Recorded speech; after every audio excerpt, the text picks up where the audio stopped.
Section 80 JJAA ये एक बहुत ही फैंटास्टिक सेक्शन है इनकम टैक्स सेविंग का। और अचरज की बात यह है, बहुत सारे लोगों को आज भी ये नहीं पता कि इस सेक्शन का इतना फ़ायदा होता है। आपको पता है, लोग लाखों यानी 25 लाख, 50 लाख, 1 करोड़, 2 करोड़, 3 करोड़ इतना इनकम टैक्स बचा सकते हैं एक साल, अगर वो एक सिस्टमेटिकली काम करें और इस सेक्शन का बेनिफिट ले लें। बहुत सिंपल सी कंडीशंस हैं, उन कंडीशंस को मीट आमतौर पे हर ऑर्गेनाइजेशन कर सकती है।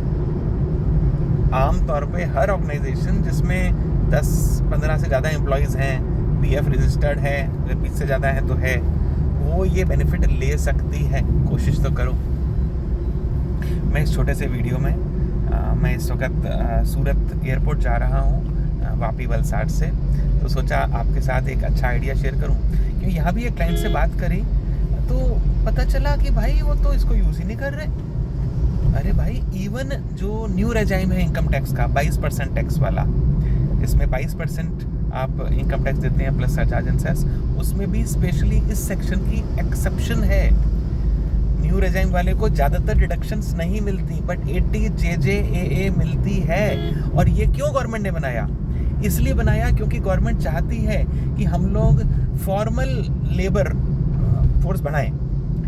जिस तरह मशीन खरीदने के ऊपर गवर्नमेंट डेप्रिसिएशन देती है तो एक फ़ायदा हो जाता है एंटरप्रेन्योर को, तो गवर्नमेंट कह रही है भाई कैपिटल इंटेंसिव मशीनें लेकर तो डेप्रिसिएशन मिल रहा है बंदे को, और लेबर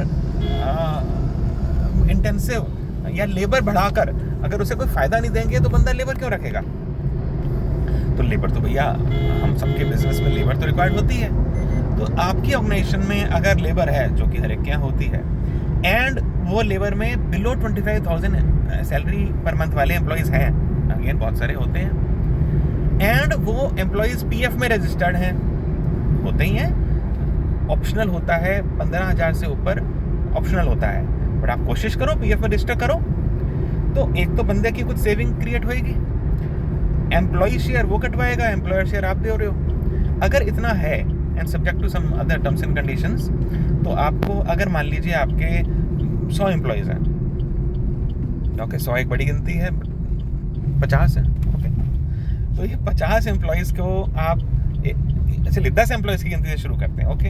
अगर आपके पास 10 एम्प्लॉयज़ आपने इस साल ऐड किए, बात ध्यान से समझना, अगर आपके पास 10 एम्प्लॉयज़ हैं, ठीक है, 10 के 10 की सैलरी एवरेज लेटर से 24-25 हज़ार है, 25 पकड़ लेते हैं, तो 25 हज़ार वाले एम्प्लॉय को एक साल में आपने कितने दिए? 3 लाख रुपए, और 10 एम्प्लॉयज़ के कितने हुए? 30 लाख रुपए।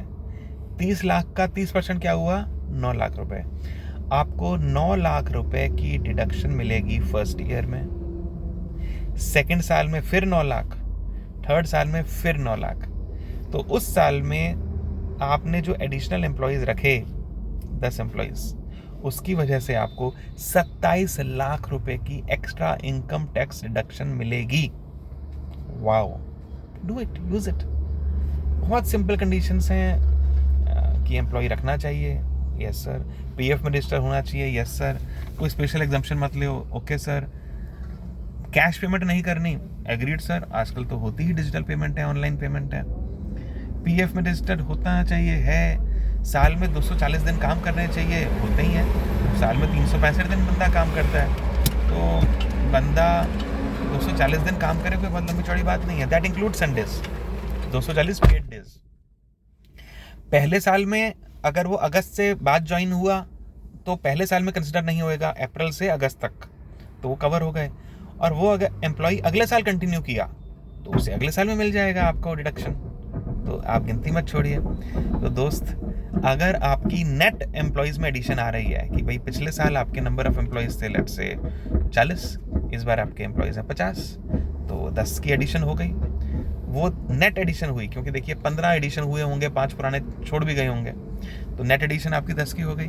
तो इन 10 के अंदर आपने हाई सैलरी वाले वो एम्प्लॉयज़ ढूंढ लो जिनकी सैलरी 0 और 25 हज़ार के बीच में है, कुछ ना कुछ तो होगी, उसका ये फॉर्मूला लगा लो और आपका इतना सारा इनकम टैक्स रेडी बच गया।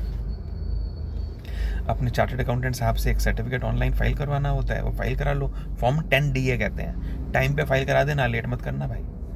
फॉर्म 3CD जो होता है टैक्स ऑडिट का, उसमें उसका मेंशन कर देना कि भाई ये मेरा 80JJAA बनता है। तो 10DA फाइल करवा दिया पहले CA से, उसी CA या दूसरे CA से अपने फॉर्म 3CD के अंदर एंट्री करवा दी, 3CA फाइल हो गया, बल्ले बल्ले काम खत्म। अब अपनी ITR में उसे यूज़ कर लेना। सो इस पहले एग्जाम्पल में पहले साल में आपको 9 लाख का डिडक्शन मिल गया बिना कोई एक्स्ट्रा खर्चा किए। दूसरे साल में फिर 9 लाख, तीसरे साल में फिर 9 लाख। चाहे वो बंदे छोड़ गए फिर भी, even if that person has left the job, फिर भी आपको सेकेंड और थर्ड ईयर में डिडक्शन मिलता रहेगा। वाओ। तो सर ये 80JJ एक सिंपल बढ़िया सा प्यारा सा सेक्शन है। और अगर आप लेबर इंटेंसिव वर्क में हैं, जैसे आपका O&M ऑपरेशंस एंड मेंटेनेंस के आपके कॉन्ट्रैक्ट्स हैं थर्मल पावर प्लांट्स के, या आपका गारमेंट मैन्युफैक्चरिंग का काम है, या आपका कोई असेंबली का काम है, कोई ऐसा काम है जिसमें बहुत सारी लेबर इन्वॉल्व होती है, कई बार पैकिंग में होती है, कई बार डीफ्लैशिंग में होती है, बहुत सारी लेबर यूज़ होती है। तो अगर उस लेबर को आप वाया कॉन्ट्रैक्टर ना करके अपने रोल पे, सर ये भी एक शर्त है, अपने रोल पे अगर आप उसको डाल देते हैं तो इतना सारा आपका इनकम टैक्स बचता है। व्हाई नॉट, बेनिफिट लीजिए, गवर्नमेंट रेडी बैठी है, कोशिश तो करिए। तो that's all from my side. Sangeet Gupta on way from Valsad and Vapi to Surat airport, on board back to my destination at Delhi, and nice sharing this idea with you. Go ahead, use it. If you have any suggestion, if you have any query, let us know. We'll love to support you. Thank you.